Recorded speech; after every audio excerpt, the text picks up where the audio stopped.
Hi, this is the Israeli cat lady with chaimke. Chaimke is making progress. He's eating kitten food. I put some boiling water in it to make it like a porridge. It's cooled off. I'm not giving him boiling water. Don't worry. Show what you're eating. Yeah. So he has cat food, kitten food. I'm sorry, and he's currently not getting powdered milk. Maybe I'll give him later on a little bit. That would be good to mix it. So I wanted to say that in Israel, things change. Overnight, there has been a military campaign in Gaza against the terrorists who are building up ammunition against this. And I want to say, I don't like the government. I don't like the Minister of Interior. Sorry, I have the fog in my throat. I don't like Ben Gvir. However, let's not be too crazy, EU. Focus on Iran, focus on terror.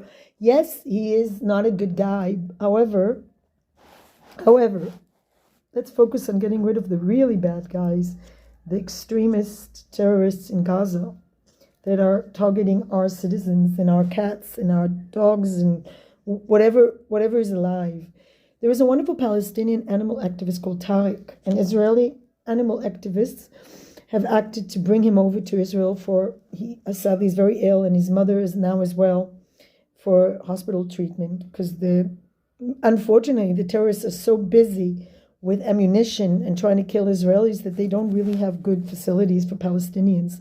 And since he's done so much for animals, and that's so unique in that society that somebody can be an animal activist, it's a very brutal society against LGBT, cats, dogs, and he does so much for cats.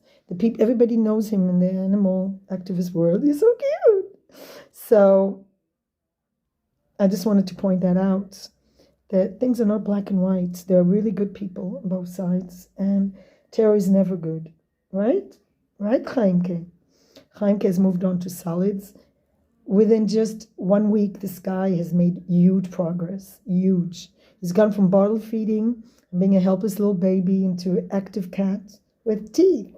He has a lot of teeth, and he's cleaning himself now. He's so adorable. The woman who was supposed to pick him up didn't pick him up. And guess what? I'm not initiating because I love him so much. I don't mind keeping him. I'm just worried about the dog, that she's a bit wild. And while my adult cat is not in danger, they're really good friends, I'm not sure how it will go with him because he's so small and vulnerable at this stage. Right, Sam? Yeah, Sam is saying meow. So peace for everybody. Let's hope I don't have to. I don't know what I'm going to do if I have to go to a bomb shelter with this little guy. Do you want to go to the bomb shelter? Gosh, you smell a bit. You smell. You have a little smell. You smell like pee-pee a little bit. So I'm going to wash him a little bit. Like, I'm going to use wet cotton wool, wet it, and just clean him a bit so he doesn't have smell. Because I'm not sure how he can smell. He loves his smell. You want to eat? Come on, continue to eat. Come on. So I've been using this empty treat. It's like a perfect size for him. And then I wash it with soap and water. And it's fine. Lots of water. He's a big eater. So things are going well in that respect. Let's hope we don't have rockets on us, because I don't know what to do. I have 3 animals. The cat will not leave. The adult cat will never leave his home. And there's a fire. And the dog is complicated to take because she doesn't like to leave the house either.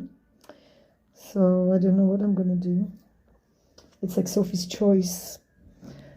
Oh, being Jewish has a lot of problems. Since, I guess I'm here for a reason, as the song goes, but it just seems that life is so difficult. I'm thinking about my mother even. She was born 1931, lived under a Nazi regime, came to Israel, had to fight the British.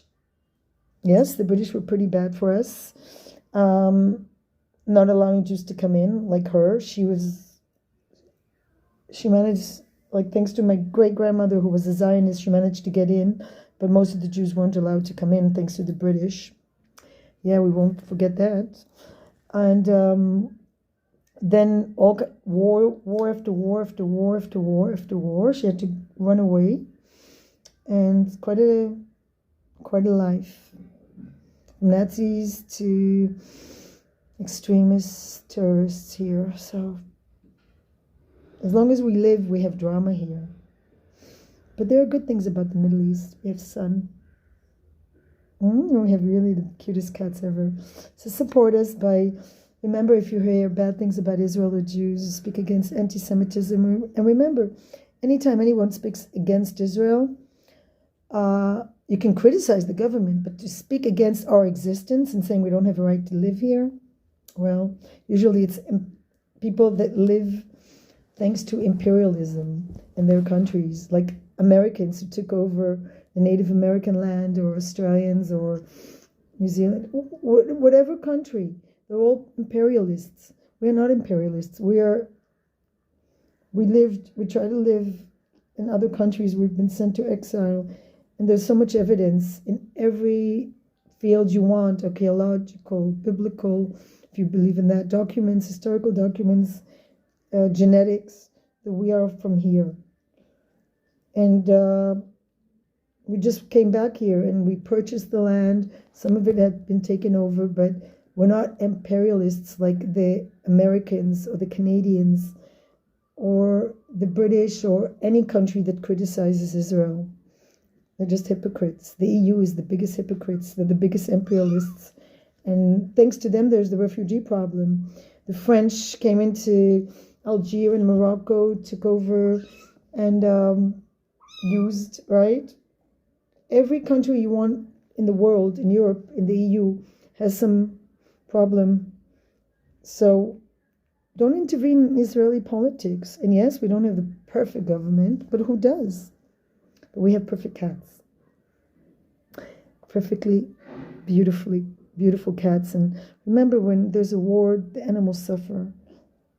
People suffer, animals suffer, but the animals have no even clue. Of course, people also shouldn't be targeted in any way. But if you're a terrorist and you're trying to kill me, I'm glad there's an army to protect me. Right? Are you glad? Chaimke sheli. Yeah. Peace, light, and love from chaimke.